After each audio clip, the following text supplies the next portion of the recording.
ragazzi, and welcome to another episode of Inter Worldwide. Today we're going to be discussing the upcoming match, Inter versus Leverkusen. So as we all know, Leverkusen made it through yesterday at the expense of Rangers with the aggregate score of 4-1. So we're going to be talking about how they play mainly and how we should be lining up against them, or at least our ideas. So for starters, when we talk about Leverkusen, we're talking about the 5th place team in Germany, which is, it's a good achievement in my opinion, especially since this season's been quite a competitive season in German football. Now, they usually line up on a formation of 4-2-3-1 or the 4-5-1, whichever way you like to really call it. They use the main attacking threat comes from their wingers or their wide mids, which are on the left hand side. This season's been Diaby. He has taken over from Leon Bailey, who some of you may have heard of before. And on the other hand side, it's the German wonder kid Kai Havertz, who is already like a superstar by today. So when we talk about Leverkusen, we're talking about a team that likes to utilize its pace. It's almost the entire team has pace, and their bench is also full of pace and trickery, and they've also got a very good shot on them. And from yesterday's match, you can clearly tell that their wingers are going to be the biggest problem for our team, because the goal they scored was very, very similar to the one that Lukaku scored against Getafe, where they played the ball out from the back. Diaby, for starters, Rangers, they weren't really the best team to play against, but he managed to slide in between two of the defenders, just get in there, and the ball was played in from the back. I think it was Bender who played it. Long ball, he just latches onto it, and he can't really miss it from close range. So another threat that they provide, aside from the long balls from the back, which they try to cut down the opposition defense with, they also do a lot of combinations on the wing, more so from the side of Kai Havertz, which is the right hand side. Now Kai Havertz is also a player who can play in the middle. That shows how versatile this guy is.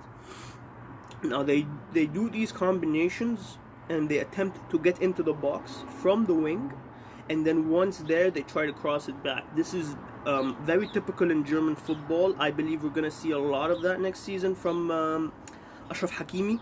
That's pretty much his signature move.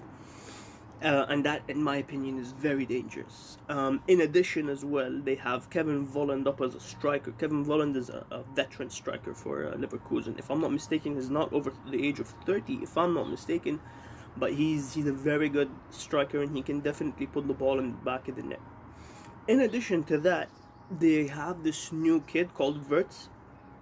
Haven't seen much of him. Last match, though, you can tell that he's a very tricky customer. He's a very pacey, the typical counter-attacking German style of player that he is going to be. So what does that mean for our defense on the defensive phase? Well, all eyes are going to be on our wide centre-backs, especially Skriniar, or Godin, whoever plays on the left against Diaby. Because in my opinion, I think Bastoni can handle Kai Havertz. I think Bastoni is agile enough, he can turn, he's relatively fast, and he's got a bit of muscle on him, so I think he can deal with Kai Havertz on one end. But on the other end, Diaby, it's almost a 90% chance that he completely obliterates our right-sided centre-back. So I would expect to see Danilo D'Ambrosio once again play, and I would expect him to have a bit more defensive duties in order to try to help out Skriniar. This could affect our attacking game, of course, but hopefully it won't. In addition, they also like to press high, which again all German teams do. I do think that Inter can bypass this press. We are good when it comes to playing the ball from the back. We've seen it multiple times this season. Very classy in my opinion. So that's something that we should technically be capable of doing. That being said, without someone like Eriksen in the attacking phase, in my opinion, doesn't matter how much you try to pass the ball around. None of this matters, because at the end of the day, you're going to be forced to do the same thing, which is just pass to Lukaku. He holds it off, releases another player, and then from there on, you just see what you can do. So this takes us on to the attacking part of the review. So we're gonna see how Inter themselves attack the Leverkusen defense. So when it comes to Leverkusen's defense, they've got some decent players in their defense, if I'm gonna be honest. They've got Jonathan Tah, again, another one of those German wonder kids. He's already in the national team. He's the new Boateng, basically. The guy did not play last match. He played a little bit towards the end, so I'd expect him to be fresh coming into this game. In addition, they've also got the Bender brothers, Sven and Lars Bender. They were both previously Dortmund players.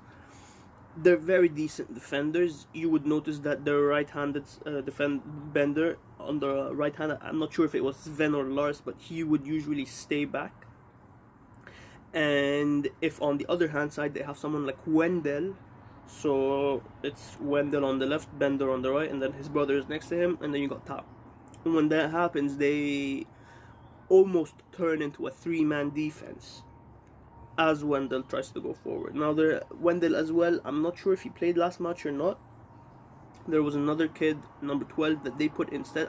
I can't really remember his name, but he's a big guy, and he can cause trouble for the Inter attack.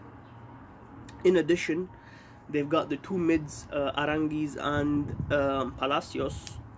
In my opinion, Palacios is a very good midfielder. He's the Argentinian version of Barella with much less skill, because, well, Barella plays for this club. But they're very combative. They may look small, but they're very combative. They get in there, they get stuck in, and they're not just physical like midfielders who just defend. They can also progress the ball very well, especially Aranguiz. He's got a very good pass on him.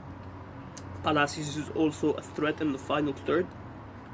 But when it comes to the defending, they do put together a very nice compact unit. One way we could break that defense down, one way that defense can be broken down, is from the wings. Again, against Rangers, I'm not sure if it was just because Rangers was that bad, or maybe that's how the game went for them.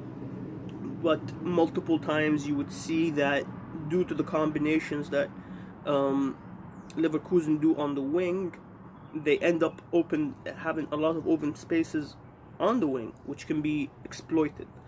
That last match, again, they've been stretched. That defense had been stretched a couple of times. If you move someone like Lukaku in there alongside Martinez, that can cause trouble. If of course, God forbid, that Kandreva can put in a cross. So I also think that in addition to all of that, we're going to definitely need Christian Eriksen. I understand that it's a trade-off between our defensive capabilities with Eriksen on and or the three-man mid like Barella, Brozovic and Gagliardini, but I really think that we need that extra player in that final third. They leave a lot of space, and this is expected in European games, but they leave so much space. And with having someone like Eriksen in there, he would completely destroy the opposition's team. But don't count on it, because again, like I said, their midfield, they have got 5 players in the midfield. Granted, 2 of them do play like wingers, but they do also come in. So I think he's going to try to go with the 3-man midfield that we all know, Gagliardini, Brozovic and Barella, for that bit more physical presence on the pitch and defensive stability. So if I'm going to give a prediction for this game, I'm a pessimist by nature, so every game we're going in, I just say that we're gonna lose just so I can prepare myself, that's how I like it. But I can see this game going to a 2-1 for Inter. Leverkusen have not played since the end of the Bundesliga. This has been their first game back since the lockdown. I think they've been out for almost a month now.